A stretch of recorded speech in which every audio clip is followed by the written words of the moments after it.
passou a falar é uma palestra que é curta no tempo. Diz que gosta de falar horas e horas e horas. Mas eu percebi como é que eu falar só uma hora. Tá? Vou falar uma hora. Mas o que eu vou falar sobre hoje é muito precioso, muitos assuntos aqui. Então, por necessidade, tem alguns slides, vou dar um resumo do slide, para você. Outros vou parar um pouco, que acho mais importante. Então, vamos começar. Tem alguns slides aqui, muitos slides aqui, que falam dentro do curso que a gente faz nos Estados Unidos e também no Brasil. Aqui você está vendo os nossos professores, eles fazem os cursos de fato que vai ser interno também mais vezes. Nosso grupo de professores, inclusive o Paulo Brown, o Rodrigo Cunha, que participam desse curso aqui, uma vez por ano.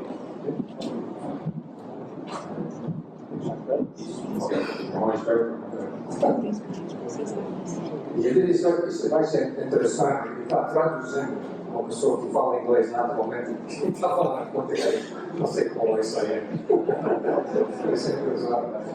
Então, outra coisa que faz todo ano em Santos, que fez agora em maio, o curso chama Edição Especial para o Brasil.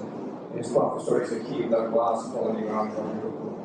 Então, nós temos slides desses cursos, eu quero reconhecer os slides deles. Primeiro, vamos começar com um pouco de história da circulação. Okay? Então, vamos começar com o primeiro grande estudo de população do estado de São Paulo. Aconteceu, de fato, em 1979. Esse é um estudo que envolveu o CETESB, daí e Enco Tahal. Tahal é uma companhia de Israel. Eles fizeram esse estudo e na bacia aqui, você cimentar que estava bem. Só que quando você olha os parâmetros analisados, pH, coletas, nitratos, ferro, manganês, etc. Nenhum de orgânicos clorados, nada, por exemplo, TCE, porque na época, em 79, ninguém estava preocupado com esses compostos químicos que a gente tem produção hoje, como diminatos, por exemplo, percloretos, não pode de oxano, de vírus, etc. Okay? Só nitratos e cloretos. Outra coisa, no início da década de 80, numa parte da história, o CETES foi fundado pela Alba Rebouças. O Rebouças era o pai da área também no Brasil. Ele tinha a ideia de montar um centro de pesquisa para a área. Hoje em dia está lá na USP, Ricardo Renato Reginaldo, eles são diretores do Instituto. A primeira vez que alguém falou sobre a área na televisão brasileira foi eu. Em 1982, era neto de Miguel na época, só tinha esse show à noite. Eu escutava esse show para a pessoa em português. Um dia ele me ligou, falou, você é Renato, eu quero Renato mesmo? Eu quero você no meu show, porque eu vi sobre esse assunto de água da área, estranho para mim. Você me convidou. Se quiser olhar, muitos anos atrás, eu mudei muito, mas no site de Cleary você pode baixar se quiser olhar esse vídeo. Okay? E o uso de água subterrâneas global, Estados Unidos no Brasil. Globalmente, você aqui não dá para ver muito bem. Outra coisa, eu vou passar este palestra para vocês. Você vai entrar todos os detalhes no PDF no fim, vou mostrar para vocês no e-mail. Se quiser ter interesse, você vai ter esses detalhes. Tem algumas coisas que você não pode ver muito bem. Mas só para discutir aqui, onde tem esse azul aqui, tem aquíferos principais, dá para abastecer cidades. Esses aqui, onde tem esses vermelhos, as cores aqui, que esses não renováveis. Não renováveis, quer dizer, estão minando, tirando o água, por exemplo, Saudi Arábia, estão tirando o água e não está renovável. As Palestinas também, nós temos áreas aqui que estão minando lá. Daqui a 40 anos não vai ter água lá. Em Flórida, por exemplo, onde eu moro, nós temos aquíferos bastante interessantes em termos de água subterrânea, que pode abastecer várias cidades lá. Nos Estados Unidos, alguns detalhes, mas o mais importante aqui é 40 a 50% da população usa água subterrânea como água potável. 40 a 50%. Esses milhões de galões por dia. Distribuído, turmas doméstico, industrial, etc. E como eu falei, vocês vão ter esses slides depois, você pode olhar se quiser mais detalhes. Dado o tempo, eu não posso entrar, já disse, tanto detalhes. Aqui mostra a porcentagem de população em cada estado, na água subterrânea, por exemplo, em Flórida, é mais de 90% dos águas subterrâneas. Em Califórnia, 45%, o Idaho, 96%. Cada estado tem seu uso diferente. No Brasil, temos uma relatória que saiu em fevereiro, de cada regata, e colegas dele escreveram esse relatório que eu achei bastante interessante. Okay? Vocês já viram isso, relatório? Já viram? Pouca gente acha, tem que ver. É uma obra muito bem feita. E cada meu aluno na USP, uma interessante história, ele fez mestrado comigo. Ele fez esse livro que chama Revolução Silenciosa nas Águas Subterrâneas no Brasil. E aqui você pode baixar se quiser, essa livro, mas vale a pena olhar. Tem todos os dados que eu sempre quis ter. Eles colocam os dados para vocês. E nesse relatório ele fala quanto a água subterrânea. Mais de 500 metros cúbicos por segundo água subterrânea no Brasil. Mais de 2 milhões de poços tubulares e 52% de mais de 5 municípios brasileiros que têm total, 26%, ou praticamente 16% da água subterrânea. Então, é uma importância bastante alta no Brasil, com a água subterrânea. Agora, eu sei que tem gente aqui que tem muita experiência na água subterrânea, então isso no próximo slide vocês já sabem. Tem outra pouca experiência, tem pessoas que, eu acho, a primeira vez que eles estão estudando. Então, por isso eu vou introduzir conceitos básicos de água subterrânea. Primeiro, vamos começar com o ciclo hidrogeológico, que é o water cycle. Onde a água sobe aqui, depois desce, você vai ter chuva que entra, e quando ele filtra no solo, essa água pode sair aqui, já que se chama ciclo, pode ser nascentes, pode entrar no rio, pode entrar numa lagoa, e eventualmente pode até entrar no próprio mar. Nós temos água subindo no mar 20 vezes da costa. Os submarinos sabem isso, nossos submarinos nucleares, não é de núcleo, guerra nuclear, que tomara que não tenha, porque eles sabem onde pegar água fresca no mar. Tem várias nascentes lá no mar. Então, essa porcentagem se olha todo lado do mundo, como vocês já sabem, 97% dos mares, você tem também glaciers, você tem pouco por cento, menos de 1% de água fresca que a gente pode beber.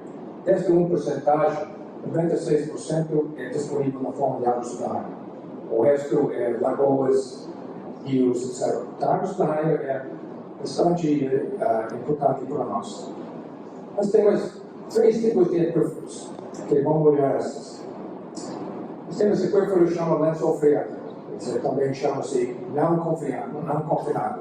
Está para escutar atrás, estou falando suficiente, está bom. Tem outro que é confinado. Então, um exemplo do lençol freático é esse aquífero aqui. Que é não confinado porque pode subir e descer, não tem impedimento que vai impedir subir e descer. Confinado aqui, ele tem aqui uma camada, pode ser gelo, pode ser polêrio. Isso é confinado. E tem outra que chama insuspenso, em inglês chama perch. É um pedaço de, por exemplo, a gelo, uma probabilidade bem baixa, acumula água aqui em cima. Okay? Tem esses 3 tipos. A idade de água subterrânea varia de dias, de talvez anos, quando se desce mais, em séculos, até chegar a milhões de anos. O mais velho água que eu conheço tem mais ou menos 2 milhões de anos. Nós temos uma coisa chamada Clareta 36 para dar a idade desses águas bem velhas, bem velhas. E velocidade da água subterrânea. Para ter velocidade, a gente usa uma coisa chamada lei de Darcy. O Darcy era um engenheiro francês, em 1856 fez algumas experimentos, e daí chegou a essa lei de Darcy. Ele não chamava isso de lei de Darcy, a gente chamou depois. A lei de Darcy mostra assim. De fato, é um fluxo volumétrico, a lei de Darcy. A lei de Darcy é esse K, que chama aqui na minha fluxo volumétrico, igual a esse K, que é a condutividade hidráulica, multiplicado por, chama gradiente. Mas na prática, para ter a velocidade real, a gente tem que dividir pela uma coisa que chama velocidade efetiva para o fluxo. E essa velocidade aqui, para ter uma ideia na prática, águas aquíferos sedimentares, não confinados, tem mais ou menos de 1 metro por dia. Então, a água subterrânea anda muito devagarzinho, muito devagarzinho. Em rocha fraturada, até 30 metros por dia. Pode ser até mais. Pode ser um surpresa, mas tem mais. Em termos de geologias, nós temos vários tipos de geologias. Nós temos meias porosas, aqui, por exemplo, a areia, aqui mostra, por exemplo, a argila, o silt. Também nós temos meias fraturadas. Em termos de fraturadas, você tem fraturadas não porosas. Isso é o granito. Tem outra fraturada que é porosa, que é arenito, por exemplo. E tem outra que é muito complicada, aquíferos cársticos. Você tem vários tipos de geologias que tem que tratar. O grande problema para nós, em termos de poluição ou despoluição de água subterrânea, é geologia que é heterogênea. Não só é heterogênea, mas também é anisotrópico. Então é muito complicado. Se não tivesse essa geologia, seria muito fácil tratar a água subterrânea e descontaminação. O que a gente faz para um jeito de organizar essa geologia? De deixar microestratigráficos. Então, por exemplo, aqui tem essas unidades geológicas, o silt e a argila, a gente vai juntar e chama isso água potável. A gente vai juntar essa areia que é grossa, areia cascalho, areia que é também grossa, e junta aquífero. Então, um jeito de começar a modelar mais tarde. Quem lançou o movimento ambiental? Puramente o caso. Não sei se já leu este livro, mas em 1962, ela talvez é considerada a escritora maior do mundo, Gerenciamento. E ela advertiu pessoas sobre os problemas do mundo, principalmente pesticidas e outros orgânicos. Então, o livro vale ler isso. Mas ela começou essa movimentação. Antes de 1962, tinha pouca gente preocupada com o meio ambiente. Primeiro estudo de contaminação dos águas subterrâneas. Primeiro estudo, por uma surpresa, em 1854. Foi da Ghostman. Isso sobre cólera. Tem um médico na Inglaterra que estava estudando esse problema de cólera. Ele notou que esses pontos uma casa, toda casa, e andar em toda a direção do fluxo de água subterrânea, e falou: essa casa tem cólera, de repente outra tem cólera, de repente outra tem cólera. Ele começou a seguir esse água subterrânea. E ele descobriu que a causa que era são forças negras, eles passaram cólera. Esse é o primeiro estudo. Algumas fontes de poluição nas subterrâneas, vamos ver isso. Nós temos várias fontes aqui, você pode imaginar. Por exemplo, pesticidas aqui, você pode injetar poluentes, às vezes você tem esgoto saindo aqui, infiltração, você tem bichões, tem outras possibilidades, tem lagoas industriais. Tem várias fontes que podem entrar aqui. Alguns de propósitos, ok, por exemplo, pode até injetar, outros não de propósito. O que falta aqui, uma fonte de poluição muito importante, isso é posto de gasolina. Não sei por que não está naquela coisa. Aqui outra que descreve também várias fontes. Esse é Brown Foundation que fez isso. Eu fiz aqui porque o posto de gasolina é bastante importante, principalmente em São Paulo. Okay? No Brasil, o primeiro estudo de poluição de petróleo foi quem? Foi um dos meus alunos, o Everton Oliveira. Ele fez mestrado na USP em 1992. E começou a estudar em 89 esse problema de poluição dos postos de gasolina. E se descrever a tese dele de dizer, depois o Everton foi, como vocês já sabem, ele foi para o Canadá, fez PhD, voltou. Ele é muito conhecido no ramo de água subterrânea. Outra fonte aqui, quando você tem aquíferos cársticos, é muito complicado. Aquíferos cársticos, eles têm condutas, eles têm canais, eles têm fratores. É bastante complicado em termos de geologia. A poluição entra aqui, é difícil achar onde vai essa poluição. Um dos mais desafios que nós temos, aquíferos cársticos. Outro problema nós temos, infusão de vapores. Infusão de vapores é uma coisa, por exemplo, relativamente nova, vai ser 10, 15 anos atrás, começaram a conhecer isso. Nós temos vários sites, por exemplo, na Califórnia, onde eles fecharam o site. Poucos anos depois descobriram, não, nós temos vapores de infusão de vapores entraram em casas. Então, esse é um assunto que é bastante interessante e o pessoal está fazendo isso. Agora, 3 condições básicas para a infusão de vapores. Uma coisa, migração de vapores de solar, quer dizer, tem que ter fontes. Tem que ter fontes, a fonte tem que subir. Se a fonte está na área e tem água fresca em cima, não vai subir, não vai ter vapores. Outra coisa, entradas no prédio, por exemplo, rachadores, condutos. Tem um conduto que está entrando aqui, tem rachadores. Ele tem que passar, tem que ter um caminho, chama pathway. E outra coisa, tem que ter uma força motriz. Quer dizer, pressão negativa no prédio ou casa. Tem, por exemplo, ventos criando sucção. O vento passa aqui, cria uma sucção. Sistemas de ar condicionado também. Quer dizer, tem que ter basicamente esses três para ter vapores entrando. E não é difícil consultar de imediato a situação. Aqui mostra outra possibilidade. Um prédio, por exemplo. Eu sei que tem prédios em São Paulo, estão preocupados em termos de reutilização desses prédios contaminados. Aqui tem um elevador. O elevador tem um canal, então vapores podem entrar aqui. Outro aqui mostra vapores também nos pontos de gasolina. Só que no posto de gasolina pode afetar o sul da área, mas muito raramente vai ter intrusão de vapores entrar na casa de postos de gasolina. Por quê? Depende de uma coisa. Quando você tem oxigênio, esse oxigênio vai combinar com uma biodegradação desses produtos e que vai sair daqui é CO2. So, geralmente, depende da distância. Se a distância é muito curta, dentro de 2 metros, por exemplo, pode ter entrado. E se for mais de 3, 4 metros, quando a doença subir, vai ser degradado e vai converter até CO2. Metano, depois CO2. Um desafio que nós temos que é grande, essa coisa chama DNAPs, que é fase líquida densa não aquosa. Os compostos químicos que é densa de água sudável, quer dizer, tem uma densidade mais do que 1 grama por centímetro quadrado cúbico, e viscosidade menos de água. Então é uma coisa terrível, porque essa condição de controle hidráulica é proporcional à densidade, inversamente proporcional à viscosidade. Então ele anda muito rápido. Alguns exemplos de TCE, TCA, PCE, etc. PCE, por exemplo, lavanderia seca. Usa lavanderia seca, então você vai utilizar um PCE. Agora, qual é a origem do nome DINA? A origem foi no Love Canal, lá em Nova York. Eu vou mostrar daqui a pouco sobre isso. Isso é uma foto que um aluno me passou muitos anos atrás e falou: Bob, você quer ver o DINA mesmo do Love Canal? Eu quero. Isso é DINA.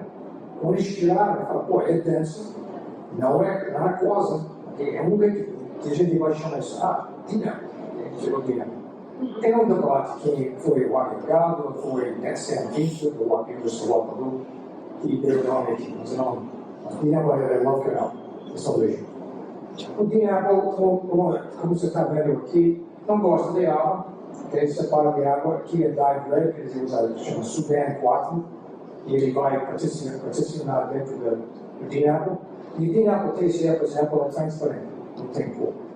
Então você tem que usar um transador por isso. Uma foto que Beth Parker fez. O maior livro sobre isso é o Julho. O Julho, na década de 70, reconheceu o problema, quando ninguém estava pensando. Quando chegou na década de 80, no início da década de 80, 81, o John Terry estava estudando o Love Canal. Estava curioso sobre essa coisa de DINA. Ele falou assim: tem um alemão lá, que acho que começou a estudar isso na 75. Aí chamaram o Julho, já estava no Princeton, na época, eles chamaram o Julho também para o Princeton. E falaram: vem para cá, fala 1h30. Não, se quiser, eu preciso pelo menos 8 horas para falar. Eu tenho slides, eu tenho filmes, eu tenho tudo, eu não falava 1h30. Eu falei: tá bom. Ele chegou no Princeton, chegou também no Waterloo. Ele explicou para nós, orientou a gente sobre o DINA. A gente não tinha nenhuma ideia. Na época, eu estudei o primeiro caso que foi publicado, remediação desse DINA. Só que na época, a gente pensou quando esse DINA entra na área, faz uma fase dissolvida, aquosa, dissolvida. A gente não tem nenhuma ideia, em 1980, sobre os problemas de DINA mesmo, que é fase pura. Então, DINA challenge, desafio de DINA. Um problema é que DINA não segue a lei de Darcy, e nem a lei de FIX, em termos de difusão, não sei. Então, aqui controle, geologia controle. Então, a DINA entra, passa aqui, passa aí, etc., controlado pela geologia. Não tem nada a ver com a lei de Darcy. Lembra que DINA é fase pura, não fase aquosa. O DINA pode fazer aqui a montante, uma fase dissolvida. Mas essa parte aqui é pura. e geologia que controla. Caracterização do site. Para caracterizar, a gente quer dados físico, químico, etc., sobre aquífero, sobre as fontes e sobre as dunas. A gente vai usar para avaliar o risco humano, também ecológico, e também a gente vai selecionar um plano de remediação com esses dados. Uma coisa importante em termos de caracterização é desenvolver um modelo conceitual do site, que chama Conceptual Site Model. E tem vários dados aqui que a gente vai colecionar. Não vou entrar em detalhes dado o tempo que eu tenho para manter. Mas tem várias coisas. Você pode entender, como eu falo, você vai ter uma cópia desta e você vai poder olhar isso. Inclusive, tem alguns dados aqui em termos de quantidade hidráulica. Aqui embaixo, por exemplo, você quer saber sobre a concentração do sujeito X, Y, Z e T. E a gente usa por isso. Multiníveis. Vocês vão ver multiníveis aqui a pouco. O melhor livro, em termos desses modelos conceituais do site, é esse livro aqui do Crescent, a nossa colega Crescent. Está no chamado Conceptual Site Model, um livro bastante interessante. Esses livros, hoje em dia, se você vai para a Amazon, até eBay, você pode comprar bem barato. São caros, esses hoje em dia, $200, $300. Mas o eBay você vai achar por $50. Tem um grande problema, como eu já falei sobre o problema, é geologia. Geologia é heterogênea, tem porosidades imóveis e também anisotrópico. O que significa anisotrópico? Você tem uma mapa potentiométrica, você pode imaginar que a água vai entrar perpendicularmente a essas linhas hiperpotenciais e a água anda em outra direção. Essa anisotropia é causada pela geologia. É um desafio em termos de caracterização e é feita a avaliação do risco, feita a remediação, desenhos de remediação e também é feita essa proteção de postos principais. Esse é um exemplo fora do site que eu tinha lá em Gainesville, Florida, em site de Arbertura Cástico, site complicado. O melhor livro, em termos de caracterização e também para monitoramento, esse livro do David Wilson. David Wilson era uma vez professor no curso de Princeton, agora ele se aposentou. Ele faz cursos online em termos de métodos do campo. Então, esse livro é grande, mais ou menos 1.200 páginas, tem vários autores, mais ou menos 12 autores, e o preço é caro, $300. Mas no Amazon, mais ou menos $80. Dá para comprar, vale a pena. Sem caracterizar no site, sem alta resolução. Quantas fases? Sem, hoje em dia a gente usa alta resolução. Mas sem alta resolução, quantas fases? Você pode começar a estar procurando a tudo. Aí você fala, 5 postos, $12.000. Mas você questionava, será que tudo está aqui? Aí você chega a outra fase, número 2, número 3. Aí fase 17, 166, 7 postos, mais de $3 milhões, e ainda está querendo saber, será que a gente atingiu a curva total? Isso é absurdo fazer isso. Por isso nós temos alta resolução. Qual é a alta resolução? A alta resolução significa que você vai olhar a geologia, dependendo da heterogeneidade, vai te dar uma certa resolução. Por exemplo, pode ser cada 50 centímetros, que vai medir a concentração, vai medir a condutividade hidráulica. Então, a escala, a resolução, depende da heterogeneidade. Se é muito homogênea, você não precisa tanto a resolução tão fina. Mas se é muito complicado, às vezes chega a cada centímetro e meio, de você condutividade hidráulica. Alguns exemplos de equipamento e aplicações. Uma das ferramentas que nós temos é o diapro, condutividade elétrica.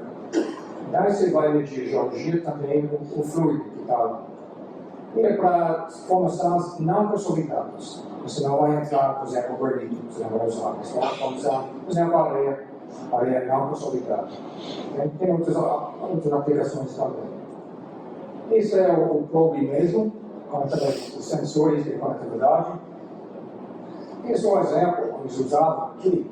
Está descendo aqui, você está vendo aqui conectividade elétrica, você desce, não está muito alto, de repente, conectividade elétrica pula.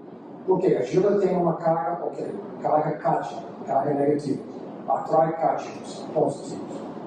Então aqui você vai ter uma condutividade mais alta na argila do que a areia. A Aqui desce de novo e de repente pula de novo. Aqui do lado você tem silk e área.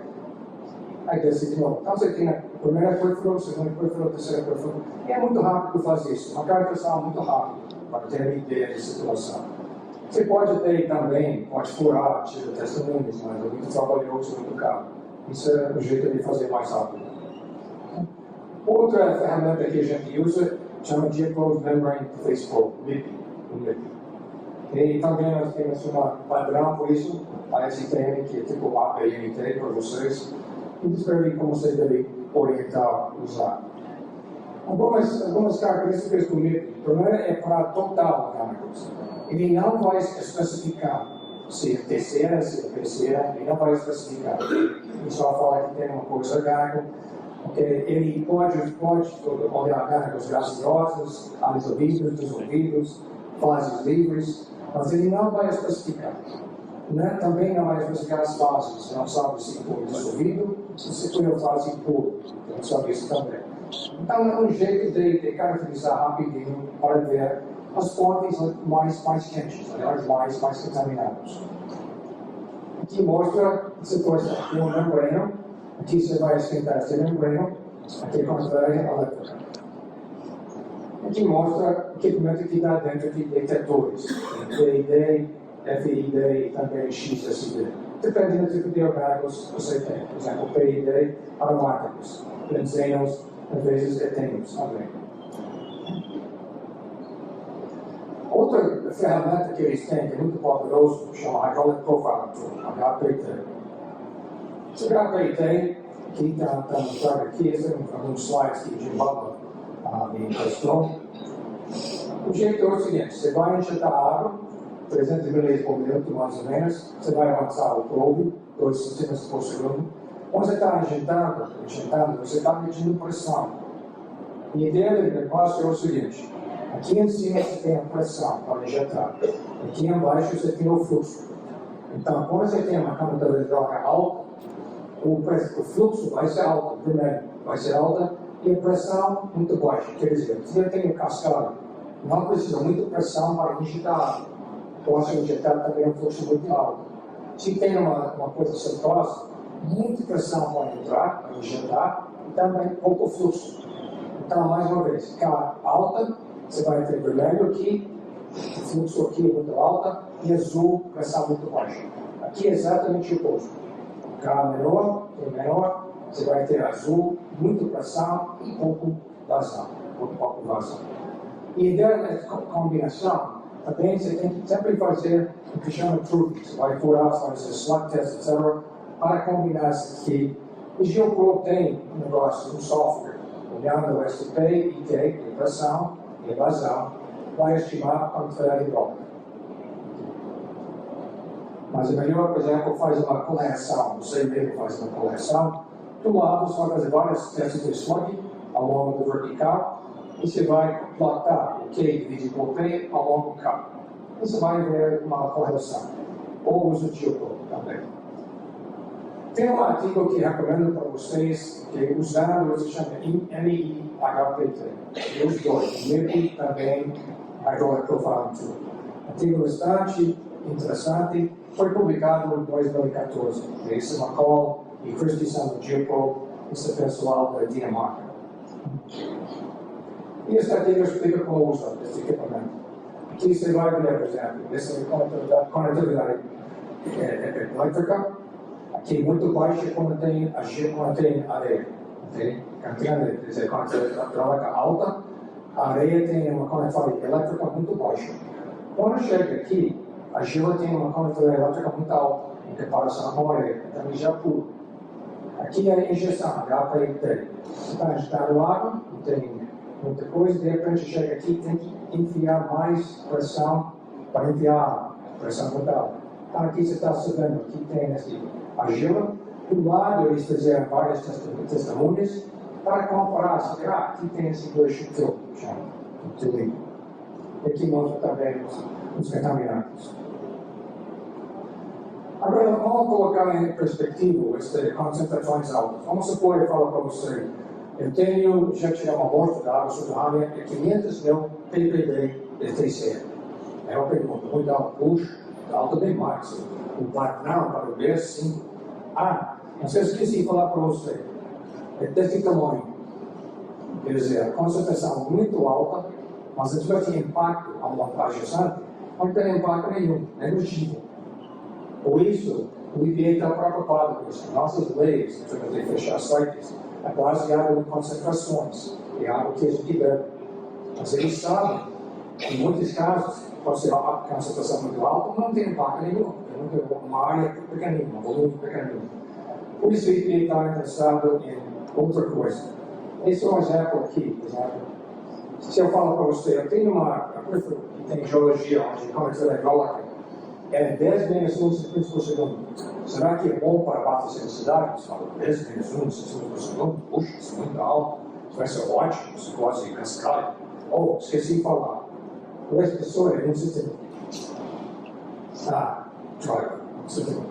Por isso, pessoas que abastecem as cidades nunca trabalham com a transversalidade hidráulica. Eles trabalham com transversalidade, que é produto de K vezes B. K vezes B. É produto que conta, não um separado.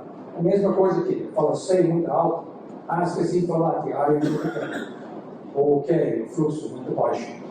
Então, isso se chama descarga de massa. Então, vamos ver isso. Então, o IP está preocupado com isso, eles estão estudando alguns lugares para fechar site baseado na fluxo de massa e descarga de massa. Não está entrando ainda em regulamentos, mas estão estudando isso. Então, vamos ver esse conceito. Primeiro, este aqui é o de ITRC, okay? É uma relatória que saiu em 2010. Isso é uso e como se vai medir fluxo de massa e descarga de massa. Então, eu recomendo ler isso se você vai trabalhar com esse conceito. E daí você vai ter um transfer, ok? Você vai cortar isso em perfil e você vai colocar várias postas lá. Aqui é uma definição da área, você vai dividir em várias áreas. Cada área tem um certo valor, tem 3 centímetros quadrados, pode ser 3 quadrados, tem uma concentração e também tem um fluxo. Esse fluxo aqui é o fluxo volumétrico do rede da ácido. Isso de fato é o rede da ácido, o laço da rede da ácido. E o fluxo de massa se multiplica a concentração por Q. E o descarga de massa multiplica este QC por A. As unidades aqui vai ter M por T. Quilogramas por ano, por exemplo, no site. Aqui, quando você fala a palavra fluxo, tem que ser associado com esta área. Essa é a minha coordenada. E por que está interessado nessa? Tem um artigo que foi publicado por Gilboa, Parker e Cherry, no Groundwater Journal 2005. Isso mostra esta coisa de descarga de massa. Esse é o artigo. E aqui mostra um site no Hampshire.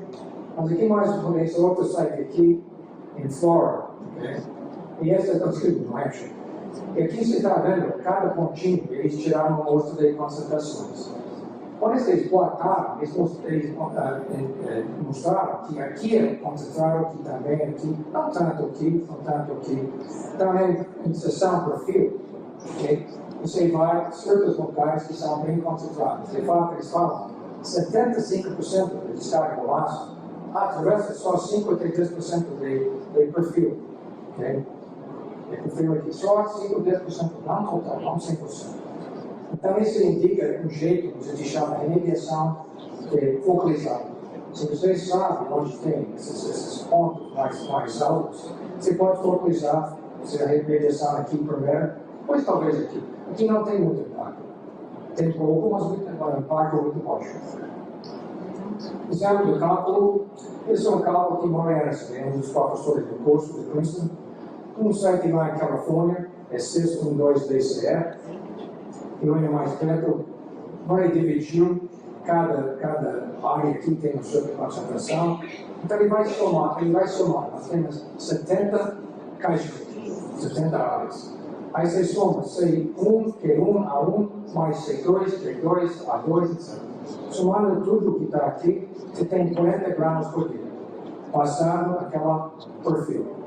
Aí anda mais para frente, você deve ter menos 50 gramas por dia em termos de DCE e mais em termos de DCE. Né? Isso é a ideia da coisa. Exemplo de site industrial no Brasil. Esse teve mediu esses CMTs. Ele importou da Canadá, CMTs do Maury Anderson, e colocou, vamos ver. Esse CMT, o Solons vende, foi inventado, patenteado pelo Maury Anderson, tem mais de 5 mil instalados no mundo, e chama de CMT porque é Continuous Multi-Channel Tube. Aqui é um artigo, o Maury fez o mestrado com John Cherry, esse artigo descrevendo que esta nova unidade. Aqui, um site em Cubatão, no Brasil, aqui a gente tem este material dentro, e a gente está instalando esse CMT. E depois o Paulo Negal fez ideia de usar dados desse site, o dono do site concedeu esses dados, e o Paulo fez este desenho aqui. O que ele quer fazer? Você tem que meter a descarga de massa ao montante e comparar com a descarga de massa ajustada para ver esse sistema aqui. O sistema é Expansion Solar Extraction. É uma barreira. E do outro lado tem a rua, Rio Cubatão. E está passando assim, e daí você vai olhar o fluxo de massa entrando e comparar o fluxo de massa saindo. E este fluxo de massa é só que eu quero você. Aqui mostra essa direção, e aqui mostra esses clusters, CMTs, etc. Essa fez parte do doutorado do Paulo.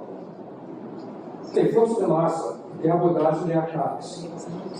E eu gosto disso, gosto muito. E Joe Quinn, essa semana, me falaram que vai ter um curso, acho que sexta-feira.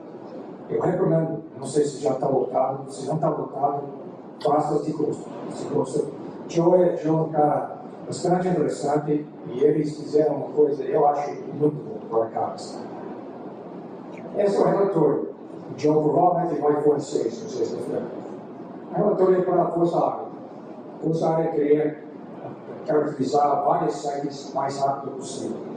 Essa é a metodologia deles. A metodologia deles é um fluxo de massa relativo. Quer dizer o quê?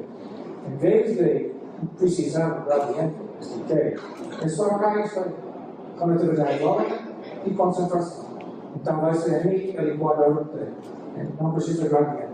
Isso facilita demais. Como isso aplica? Então você vai para o seu site, aí você, esse caso, você pode determinar com a droga que eu falo aqui.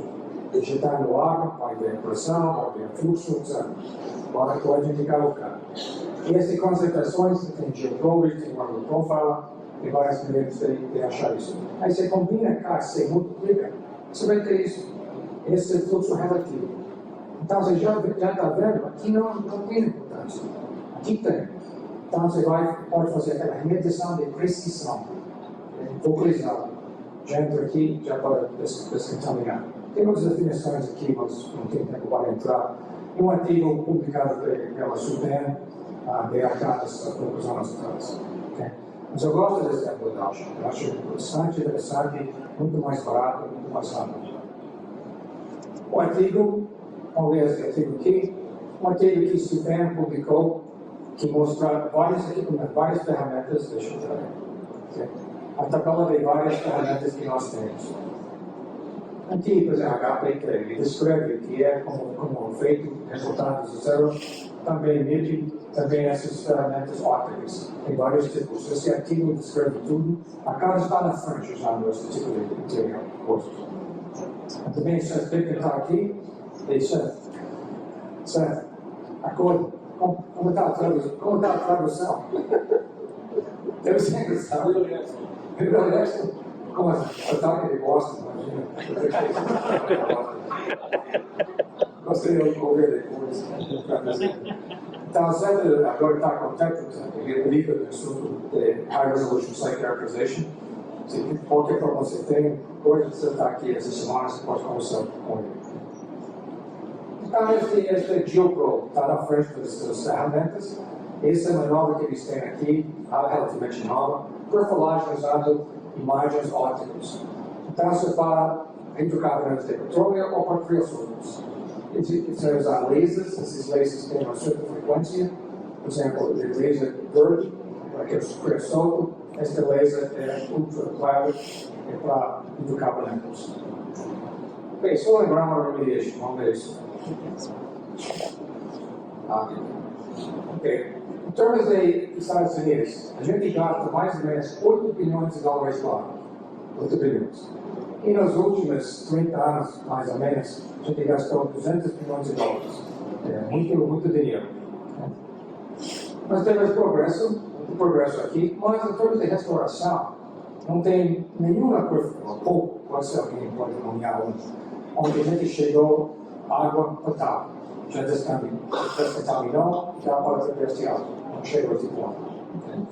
Tem contenção, tem proteção, mas para descontaminar aquele água potável é difícil.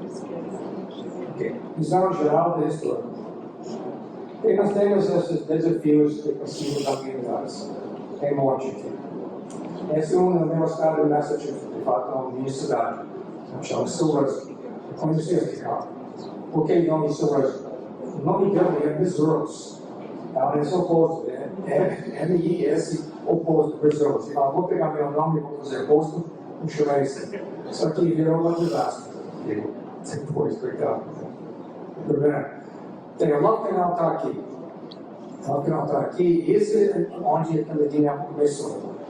Para nós, foi o primeiro caso nacional de poluição dos lagos. Isso chocou os Estados Unidos na década de 70, fim da década de 70. Por isso, a gente fez tanta coisa na Espanha, por causa disso. 22 mil toneladas, 200 postos químicos, que eles jogaram aqui entre 42 e 53. E essa é a origem, como eu já falei para você, do dia, em começo lá. Se não fosse para o lockdown, a gente não estaria aqui hoje. E foi o lockdown que chocou pessoas que tomam de água solar.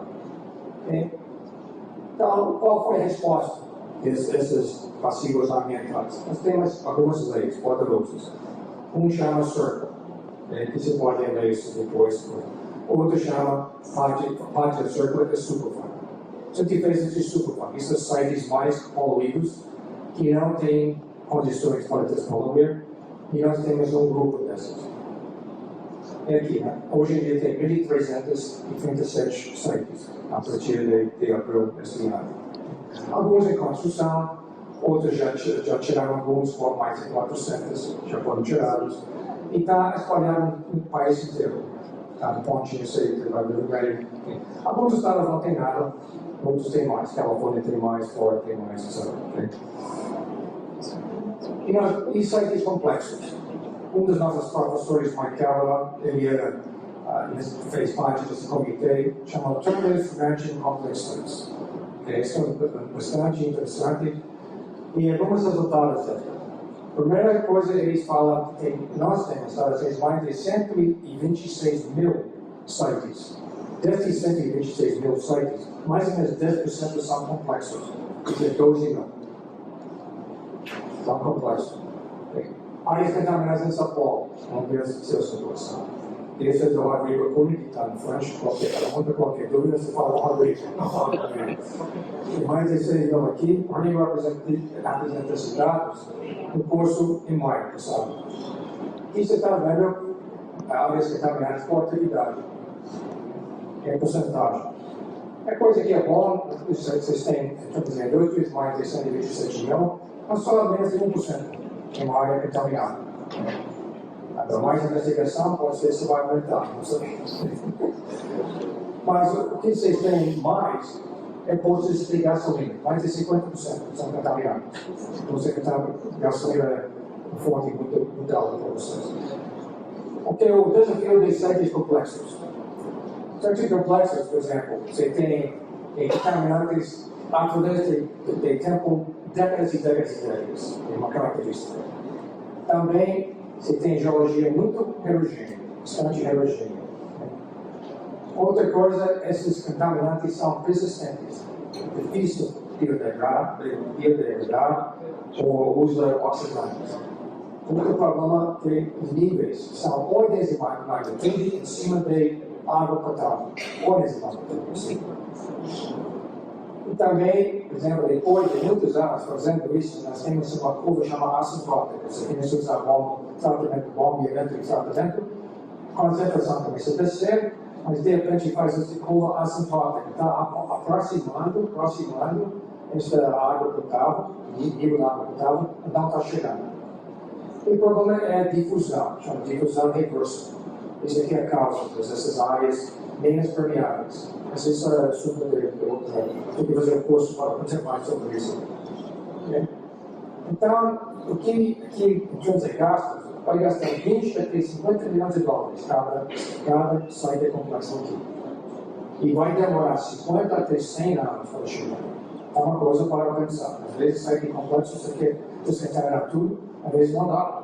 Não dá no tempo hábil com o dinheiro que você tem. Ok. Então, aqui eu falei, os resultados de 126 mil, mais de 12 mil são complexos. Okay. Restauração aqui, isso se chama Unlimited Use Unrestricted Exposure, significa que você pode beber água. Você não vai chegar a esse ponto. É difícil. Essa coisa. Okay. Estratégias que você tem. Nós temos um livro que chama Superfund, Annual Superfund, chama anual, que é Superfund Report. Só que não é anual, é cada 3 anos. O último que saiu foi em 2016, vai sair no próximo ano. Isso é uma coisa que vale ler, porque dentro você vai ver, por exemplo, os contaminados. Tem várias halogenadas, PLCs, tem metais, tem latex. Esses sites são super sites, 1.300 sites. Aqui mostra as tecnologias entre 2012 e 2014, quer dizer, mais a tendência sobre extraction, in situ, oxidantes, etc.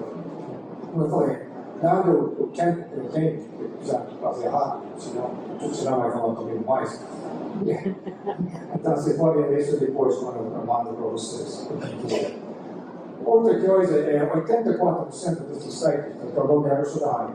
16% não tem. É problema do ar, algumas outras coisas. As águas do ar envolvem 84%.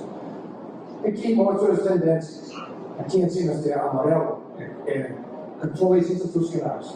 Ele está usando muito de contenção institucionais, quer dizer, você não vai beber essa água, você pode reutilizar. Mas você não vai beber, você não vai morar lá, você vai usar, pode ser por outros fins industriais. E aqui mostra várias tipos de tratamento que você pode usar. Os desafios que nós temos aqui se tem que considerar água, solo, sedimentos. Caracterização geralmente heterogênea, ou seja, muito heterogênea. Ordens de magnitude, variabilidade de esses parâmetros. O conectividade hidráulica, por exemplo, cada site varia 5 ordens de grandeza. Pode ser 10 menos 2 centímetros por segundo, um parte do site, e 10 menos 7 outra parte do site. É muito complicado. E também se não tem tantos dados, você está inferindo com dados limitados. Então, também você tem esse problema de transfer de massa, essa difusão reversa. O melhor livro em termos de cálculos, para quem está fazendo remediação, cálculos, esse é o melhor livro que nós temos. Tem mais ou menos 700 cálculos. Tudo que se pode imaginar em termos de remediação está dentro do tipo do qual. Reutilizar. O EPA tem uma coisa aqui, que o problema maior, geralmente, em reutilização, é a infusão de vapores. Esse é o problema maior, de todos e todos. E tem um relatório aqui sobre isso, que eu indiquei para vocês. E também isso é um review, como você teve faz, as etapas. Vou fazer isso muito rápido, eu não posso explicar o que significa tudo isso. Mas sem atualização, você tem que tratar com ele, está na frente, pode falar com ele depois no capitão. Isso apareceu na aula que ele deu para nós em maio de Santos. O processo de nossos desenvolvimento nos Estados Unidos, quem está na frente? Califórnia. Então, temos estado bem na frente. Se quiser mais informações sobre Califórnia, esse departamento da DTSC faz, que não dá para ler muito bem, mas isso é como se faz em Califórnia. Você pode ter uma ideia do corpo. Ok, avaliação de risco. O livro vermelho do governo americano, que a gente usa. Este livro aqui, que saiu muitos anos atrás, Todas as agências dos Estados Unidos nos receberam para avaliação de risco. Não, o problema que nós temos agora é contaminantes emergentes. Quando você começa a pensar, está tudo resolvido, de repente chega outro momento. Também tem uma coisa que chama Unregulated Contaminant Monitoring Group, que chama UCMA. Esses são contaminantes que existem, só que a gente está descobrindo agora. Já estavam lá, já estavam. Não tem regulamento, nós não temos um valor de água potável, estão lá. Então, o que está trabalhando em cima dessas. Por exemplo, um é 1,4-dioxina. 1,4-dioxina acompanha 1,1-TCA, tricloroetano, um solvente muito popular. Com certeza vai ter. Esse suspeito de ser cancerígeno. E olha, nós temos aqui. 21% de todas as posses principais têm 1,4-dioxina. Aqui, com certeza, vocês têm questão de analisar. Ou não analisar. Também nós temos muitos produtos farmacêuticos. Nós temos mais de 7 mil produtos farmacêuticos, nenhum padrão de qualidade para água potável. Nenhum. 7 mil farmacêuticos. Estão entrando na água, esses farmacêuticos. E também tem esses aqui, sweeteners. Você gosta desse negócio de açúcar, gosta dessas coisas, também suspeita de ser cancerígenos. Entrar na água. E o produto do momento, mais quente nos Estados Unidos no momento, é PFAS. O Paulo Negrão fez uma grande post sobre isso, para que outras pessoas falam essa semana sobre PFAS. Uma coisa que é persistente. Ele tem uma ligação entre cloro, anticarbono, quer dizer, carbono e flúor, que é o mais persistente e mais poderoso no mundo orgânico. Não dá para quebrar. Estão tentando achar uma bactéria, alguma coisa. Se achar, você vai virar um bilionário. Então, está atrás disso. Esse é o posto do Paulo Negrão. Você vai ver lá no curso. Ele explica a situação. É bastante complicado. Bastante complicado. O problema também, eles querem usar esse 70 ppm como uma padrão para atingir. Tem outros estados abaixando isso. 1, 2 e 3. Um desafio para quem tem posto municipal, tem que fornecer água para a cidade, como você vai fazer isso para chegar a 70? Vai ser muito caro. Então, já tem casos, processos brasileiros. Quem inventou isso? DuPont, 3 anos. Estão processando DuPont, 3 anos. Porque você trata a minha água, você causou, você tem que pagar. Nós temos morte de advogados dos indústrias brasileiros. Então, é um assunto bastante e com certeza vocês têm que tratar. Parece que contaminantes emergentes até tem uma revista sobre isso. A seguir tem essa revista. E isso saiu agora. Chama Emerging Contaminants Handbook. Vale a pena comprar. Isso saiu em 2019. Algumas pessoas veio a casa, não sei por isso. E só no fim, para terminar, professor, quase, né? Eu fui ler essa hora. Então, o John Cherry está fazendo uma coisa chamada Groundwater Collection, a Wiki. Então, a conceptualize, organizar e pode ler por John Cherry. Começou com o livro dele. Eu queria fazer uma coisa online, o livro dele. Depois aumentou. Agora ele tem mais de 100 voluntários, inclusive Everton Oliveira, coordenador do Brasil. Ele está querendo pessoas que querem escrever currículos. E o jeito dessa coisa vai ficar online, tipo Wikipedia. Cada pessoa pode contribuir e vai continuar para 1000 anos. Okay? É a caminhada agora. Obrigado pela atenção, desculpe pela rapidez, mas está necessidade do tempo. Se quiser uma cópia, depois só me manda o seu e-mail que não vai ser bloqueado, nós temos muitas destas às vezes, pode ser um Gmail, Yahoo, etc. Para a Princeton GW, eu vou com felicidade, manda para vocês essa coisa. Você pode ver. Obrigado.